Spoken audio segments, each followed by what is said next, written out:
अस्सलामुअलैकुम, welcome to my channel easy cooking with me. कैसे हैं आप सब लोग? होपफुली बिल्कुल ठीक ठाक होंगे। आज बहुत ही यमी सी रेसिपी जो हमारे किचन में तैयार हुई स्टफ बंस की, चिकन स्टफ बंस की ये रेसिपी आपके साथ शेयर करेंगे और बच्चों के लंच बॉक्स के लिए बहुत ही ज़बरदस्त सी रेसिपी है। इसके अलावा आप इसे हाइटीज़ में अपने एज ए स्नैक के तौर पर भी यूज़ कर सकते हैं। इसे आप बना के 1 मंथ के लिए स्टोर भी कर सकते हैं। बच्चों के लंच बॉक्स में इन्हें आप दे सकते हैं और जैसे भी चाहें इस्तेमाल करना।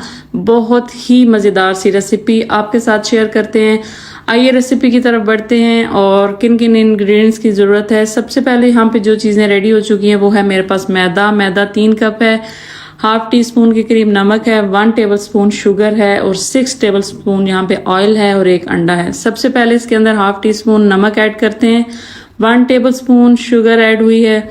यीस्ट जो इसके अंदर जा रहा है वो तकरीबन 2.25 टीस्पून के करीब जाएगा। 2 टीस्पून फुल लेवल करके मैंने इसके अंदर ऐड किए हैं और थोड़ा सा ऊपर इसके अंदर यीस्ट गया। तकरीबन ये 2.25 टीस्पून के करीब यीस्ट हमने इसके अंदर ऐड कर दिया है। ड्राई इंग्रेडिएंट्स को अच्छी तरह हम मिक्स कर लेंगे किसी स्पून की मदद से, ताकि यीस्ट और नमक और जो चीनी जा चुकी है वो अच्छी तरह मैदे के अंदर मिक्स हो जाए। इसके बाद हमने 1 अंडा इसके अंदर ऐड करना है और 6 टेबल स्पून जो ऑयल था उसमें से थोड़ा सा मैंने बचा के साइड पे रख लिया है, बाद में हम इसे यूज़ करेंगे, वो हमने ऐड किया है। और इसके बाद हमने 3-4 कप जो है वो मिल्क लेना है। मिल्क को आपने थोड़ा सा गर्म करना है, बहुत ज़्यादा अगर गर्म होगा तो यीस्ट आपका डेड हो जाएगा, लेकिन अगर ठंडा होगा तो यीस्ट को एक्टिव होने में थोड़ा सा टाइम लगेगा। तो इसलिए इतना गर्म दूध होना चाहिए कि फिंगर अगर आप उसमें डुबोएं तो बिल्कुल हल्का वार्म जो होता है वो मिल्क इतना होना चाहिए। तो इसी के साथ हमने इस आटे को, मैदे को गूंदना है, डो बनानी है। इसी के साथ अच्छी तरह पहले आप किसी स्पैचुलर या स्पून की मदद से मिक्स करेंगे और फिर हाथों की मदद से मैंने अच्छी तरह इसको नीड कर लिया है। नीड करने के बाद इसको हमने रखा है और जो तकरीबन हाफ टी स्पून के करीब मैंने ऑयल छोड़ा था वो इसके ऊपर हमने अच्छी तरह स्प्रेड किया है और इसको अब हमने प्रूफिंग के लिए छोड़ देना है। प्रूफिंग के लिए छोड़ना है और इसके ऊपर ये रैपिंग शीट अच्छी तरह हम रैप करेंगे ताकि अच्छा सा ये प्रूफ हो जाए। इसको आप किसी गर्म जगह पे रखें। मोस्टली मैं ये ओवन के अंदर रख देती हूँ तो बहुत अच्छा 1 से 1.5 घंटे के अंदर ये राइस हो जाएगा। दूसरी तरफ एक पैन के अंदर 3 टेबल स्पून ऑयल लेके ये तकरीबन 1 से 1.5 जो है ना वो मेरे पास प्याज था, इसको मैंने चॉप कर लिया। प्याजों को आपने बहुत ज़्यादा ब्राउन नहीं करना, बस लाइट सा इनको सौते कर लेना है। लाइट से जब प्याज सौते हो जाएंगे तो इसके अंदर जिंजर और गार्लिक का पेस्ट हमने ऐड कर दिया। ये तकरीबन मेरे पास 1 टेबल स्पून के करीब है। इसको भी बिल्कुल लाइट सा हमने प्याजों के साथ ही सौते कर लेना है और 1 से 2 मिनट के अंदर ये प्याजों का कलर भी और लहसुन अदरक भी हमारा सौते हो जाएगा। यहाँ पे मैंने तकरीबन हाफ टी स्पून के करीब नमक इसके अंदर ऐड कर दिया है। इससे ये होगा प्याज जल्दी जो है वो गल भी जाएंगे और थोड़े सॉफ्ट हो जाएंगे। और नेक्स्ट हमने इसके अंदर डाला है श्रेडेड चिकन। चिकन जो है वो आपने तकरीबन, मेरे पास ये आधा किलो चिकन है और आप इसे 2.5 से 3 कप चिकन कह सकते हैं। इसको आपने बस नमक डाल के बॉयल करके श्रेड कर लेना है, वो हम इसके अंदर ऐड करेंगे। चिकन डालने के बाद मेरे पास टमाटर प्यूरी है, ये मैंने ऐड की है। तकरीबन 2 टमाटो की ये प्यूरी है। आप बाजार वाली प्यूरी जो होती है वो भी इसके अंदर ऐड कर सकते हैं, लेकिन मैंने फ्रेश जो टमाटो होते हैं उनको ग्राइंड करके इनकी प्यूरी बना ली और वो इसके अंदर ऐड कर दी।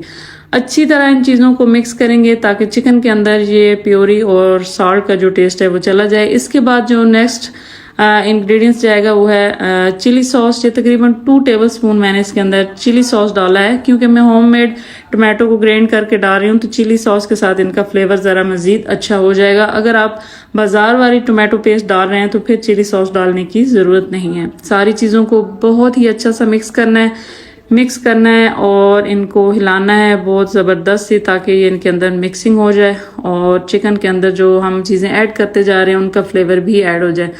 अभी हम मिसालों की तरफ बढ़ते हैं। यहाँ पे मेरे पास पेपरिका पाउडर है, ये तकरीबन आपने डालनी है 1 टीस्पून और हाफ टी स्पून यहाँ पे मेरे पास गरम मसाला है, half teaspoon black pepper, half teaspoon chilli flakes और 1 टेबल स्पून के करीब यहाँ पे चिकन पाउडर है। ये सारे मसाले इसके अंदर चले जाएंगे और अगेन इनको हमने अच्छी तरह करना है मिक्स, और ताकि मसालों का फ्लेवर भी इसके अंदर बहुत अच्छा सा ऐड हो जाए। इसको तकरीबन 2 से 3 मिनट मैंने बहुत अच्छा सा भुनाई की है और सारे मसाले आप देख सकते हैं इस स्टेज पे कितने अच्छे से इसके अंदर सेट हो गए हैं और ऑलमोस्ट हमारा यहाँ पे ये स्टफिंग जो है वो डन हो गई है। लेकिन लास्ट में इसमें हमने कुछ इंग्रेडिएंट्स ऐड करने और वो क्या है वो आपके साथ शेयर करते हैं। 2 टेबल स्पून के करीब इसमें मैंने मैदा ऐड किया है, ड्राई मैदा जो होता है वो ऐड करना है और इनको ऐड करके तकरीबन इसको 2 मिनट मैंने अच्छी तरह भून लिया। ये इसलिए हम डालेंगे जैसे हम स्लरी किसी चीज़ में ऐड करते हैं तो स्लरी की जगह ये मेथड मैं यूज़ कर रही हूँ। इसके 2 टेबलस्पून मैदा डालने के बाद 1 कप इसके अंदर मैंने दूध ऐड किया है और मैदे को पहले अच्छी तरह आपने 2 मिनट भून लेना है और फिर 1 कप इसके अंदर दूध ऐड करना है और फिर अच्छी तरह इसको मिक्स करना है। मिक्स करते करते आप देखेंगे कि बहुत अच्छा थिक सा ये एक पेस्ट बन जाएगा। और इसके लिए जब भी आप कोई स्टफिंग वाली चीज़ बना रहे होते हैं तो उसके लिए ये स्लरी ऐड करना या ये मेथड ज़रूरी होता है ताकि आप जो भी स्टफिंग ऐड करें जब भी आप वो चीज़ तोड़ें तो वो बहुत जल्दी निकल के बाहर ना गिर जाए। तो इससे ये देखें कि कितना अच्छा चिकन हो गया और ये फुल रेडी हो गया यहाँ पे। और नेक्स्ट हमने जो प्रूफिंग के लिए छोड़ा था मैदा वो देख सकते हैं आप अच्छा खासा जो है वो देखें हो गया है और इसको मैं दिखाती हूँ कि कितनी अच्छी सी इसके अंदर हमारी एयर पॉकेट्स सी छोटी छोटी बन के आई हैं और बिल्कुल ऐसी ही जैसे हमें अपने बंस के लिए एयर पॉकेट्स चाहिए। जब आप इसको खोलेंगे तो आपको नज़र आएगा कि इस तरह की जो अंदर एयर पॉकेट्स इसके अंदर बनी हुई होंगी। तो बहुत अच्छा सा ये हमारा जो है वो डो प्रूफ हो चुकी है। डो को हमने बाहर निकालना है और इसको हम निकालेंगे वर्किंग काउंटर के ऊपर और वर्किंग काउंटर के ऊपर डालने के बाद इसको अच्छा सा हमने जो है वो एक शेप दे लेनी है। शेप लंबाई की शेप में दूंगी, इससे थोड़ा सा इजी हो जाएगा। थोड़ा सा वर्किंग काउंटर के ऊपर आपने फ्लावर को डस्ट करना है और डस्ट करने के बाद इसको इस शेप में ले आना है ताकि हमने अभी इसके पेड़ों की कटिंग करनी है और बिल्कुल इक्वली हमारे सारे पेड़ों की जो कटिंग है वो हो जाए। यहाँ पे आप देख सकते हैं कि बिल्कुल अच्छी सी मैंने इसकी शेप बना ली है। पहले हम जो टोटल हमारी डो है उसको हाफ कर लेंगे, किसी भी कटर की मदद से इसको मैंने हाफ कर लिया। ये देखिए मिड से मैंने इसको हाफ कर लिया ताकि बिल्कुल इक्वली हमारे जो बंस हैं और पेड़े हैं वो बिल्कुल रेडी हों। एक साइड से 3 बन जाएंगे और दूसरी साइड से भी ये 3 ही बनेंगे। तो टोटल हमारे जो है वो 6 बंस 3 कप मैदे से मैंने 6 बंस अपने रेडी करने हैं और बिल्कुल इक्वली इनकी हम कोशिश करेंगे कि एक एक पेड़े की डो को निकालें। अब इनका हमने एक एक बनाना है पेड़ा। क्विकली हमने बनाए इनके पेड़े और पेड़े बनाने के बाद हम इन्हें बारी बारी रखते जाएंगे। पेड़े हमारे यहाँ पे रेडी हो गए हैं और आपको दिखाती हूँ मैं कि ये 6 पेड़े हमारे जो हैं वो तैयार हो चुके हैं। इसके बाद हमने एक एक पेड़ा लेना है, उसको रोटी की तरह नॉर्मल जैसे बेलते हैं बेल लेना है। इसी तरह हमने जो पेस्ट बनाया था ये हमारा ठंडा हो चुका है, रूम टेम्परेचर पे आ चुका है। इसके भी हमने सेक्शन बना लेने हैं। तो इसके भी मैंने तकरीबन 6 सेक्शन बना लिए हैं ताकि स्टफिंग भी इक्वली हमारी हर पेड़े के अंदर जो है वो अच्छी सी चली जाए। तो एक एक रोटी को हमने इस तरह बेला, बेल के मिड के अंदर इसके हमने रखनी है स्टफिंग और इसको ऊपर से आपने अच्छी तरह जो है वो क्लोज कर लेना है।